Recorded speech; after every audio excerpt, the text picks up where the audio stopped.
So the Sickle Cell Foundation of Georgia at large, we provide direct services to the sickle cell warrior. It could be utility assistance, rental assistance, helping them to get into care, providing them with food assistance, anything that a warrior may need. The Sickle Cell Foundation of Georgia is there to do. And we provide them with funding. We also provide them with resources for housing, transportation, so forth and so on. The Sickle Cell Sanctuary in itself is a unique approach to proactive care. And so we realized that now that we've had our Sickle Cell Sanctuary open for 1 year, we provide IV infusions, acupuncture, reflexology, massages, we have mental health therapy, as well as hematology care. And then we have 3 mental health experts there as well. So by having a proactive stance to holistic care, we definitely believe in Western care, but we also believe in holistic care. So we want a sickle cell warrior to have a very holistic, a well-rounded approach to their care.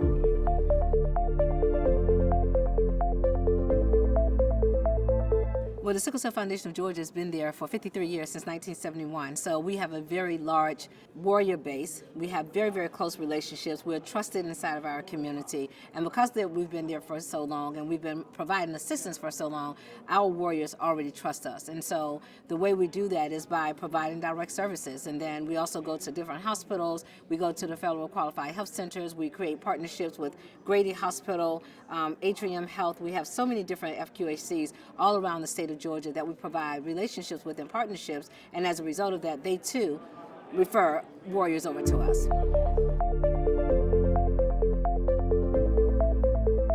Oh, absolutely. You know, I don't think that the world at large really understood the importance of community-based organizations. But now they are, because they realize that we treat the whole person, not just one component of it. And so when a sickle cell warrior presents at the emergency room, they're going for whatever care they need at that exact moment, but they release them. When they come to us, we're not just looking at one section of the sickle cell warrior, we're looking at the whole person. So because of that, now people are starting to awaken. It's like, wow, they really are making a difference inside the sickle cell warrior's life. They're living well with sickle cell because we are providing the whole person with everything that they need to live well with sickle cell.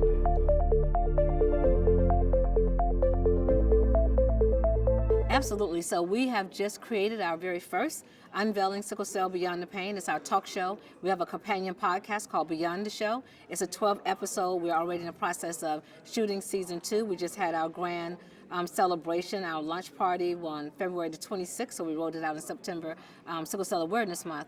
And the unique thing about our talk show is it gives it from a first-hand perspective of the sickle cell warrior living their day-to-day life, instead of having people come in and then changing the narrative, because when they go to edit, you never know what you're going to get out of the edit, right? But here at our production company, we don't edit out what our sickle cell warriors are saying, so we don't change the narrative. So you get to hear a very candid, frank talk from the sickle cell warrior about what they experience living with sickle cell. We also have clinicians, we have doctors, we have different warriors that are actors, we have caregivers, we have researchers from all over the United States that's coming in to be a guest on the Unveiling Sickle Cell Beyond the Pain. So that's the next initiative. And then next year we're furthering exploring our different services that we're going to offer in the sanctuary. So we're looking at doing pain management. We're also looking at providing apheresis, red blood exchanges. So those are 2 things to look forward to in 2026, 2027.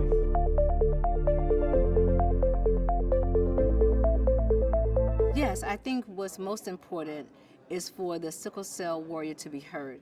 I think oftentimes we project on the warrior what we think they're feeling, and I think that they need to take some time to really listen to what the person is saying.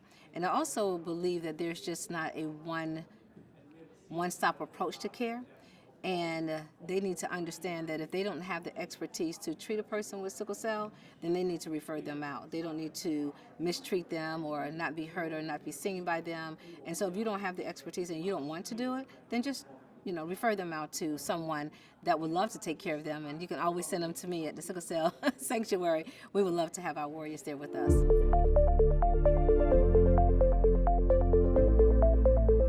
I just believe that, there's hope in every heartbeat, and access to care is real. Unfortunately, I just lost my baby sister because she was not able to get to the hospital in a timely fashion because she lived in a rural area. And so as we are furthering our outreach inside of rural Georgia, I want everyone to know that we have a major problem there, that our sickle cell warriors are in vaso-occlusive crisis, having to drive an hour and a half, 2 hours up to Atlanta to get care.